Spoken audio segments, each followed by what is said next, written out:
SARS-CoV-2 ভাইরাসের একটি variant.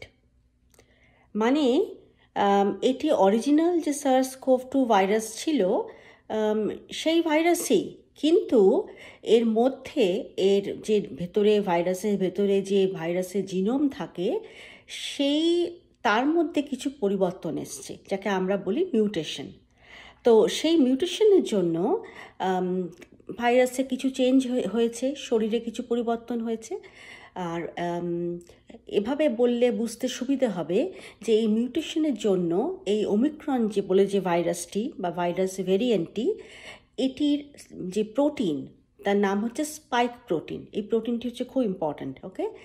কারণ এই প্রোটিন দিয়ে ভাইরাস আমাদের শরীরের কোষে বা সেলগুলিতে ইনফেক্ট করে, যেমন গলার, নাকের সেলগুলোতে ইনফেক্ট করে।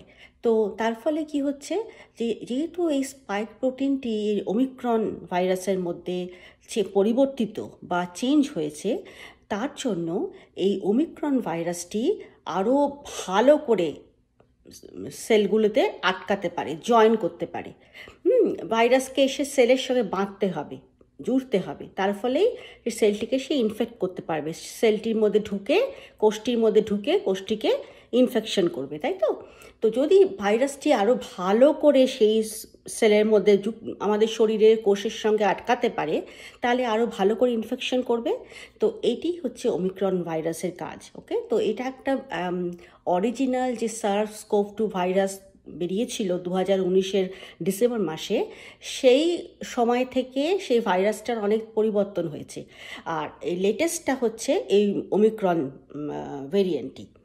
এটার কিছুই না, এটা SARS-CoV-2 ভাইরাসই, কিন্তু একটু পরিবর্তিত। আচ্ছা, এছাড়াও ওমিক্রনের আরও কিছু কিছু প্রপার্টি আছে, যেমন একটি হচ্ছে এটি খুব ছোঁয়াচে, খুব সহজে শরীরকে ইনফেক্ট করে, আর অসুখের তীব্রতাও বাড়িয়ে দেয়। আর দেখা গেছে যে যেসব পেশেন্টদের কিছু অ্যান্টিবডি দিয়ে ট্রিটমেন্ট করা হয়, কোভিডের আক্রান্ত পেশেন্টদের, তাদের ক্ষেত্রে এটি কাজ করে না।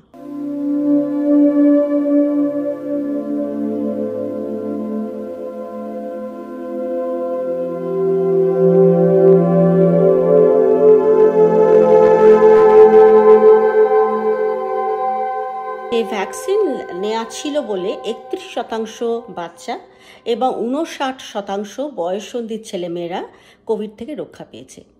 কাজেই দেখা যাচ্ছে যে ভ্যাকসিন নেওয়া ছিল বলেই এই ছোট এবং বড় ছেলেমেয়েরা এই মারাত্মক কোভিডের কবল থেকে রক্ষা পেয়েছেন।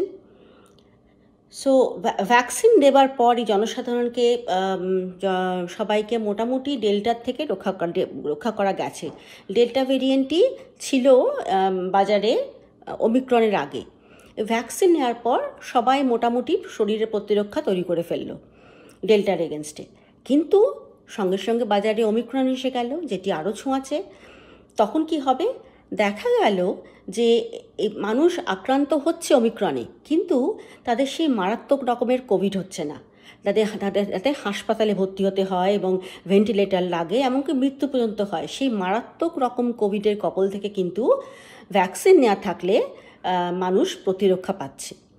এর থেকে আরও ভালো জানা যায়, সিডিসি থেকে একটি সার্ভে করা হয়েছিল বেশ কয়েক মাস ধরে, 2021-এর এপ্রিল থেকে 2022-এর জানুয়ারি অবধি।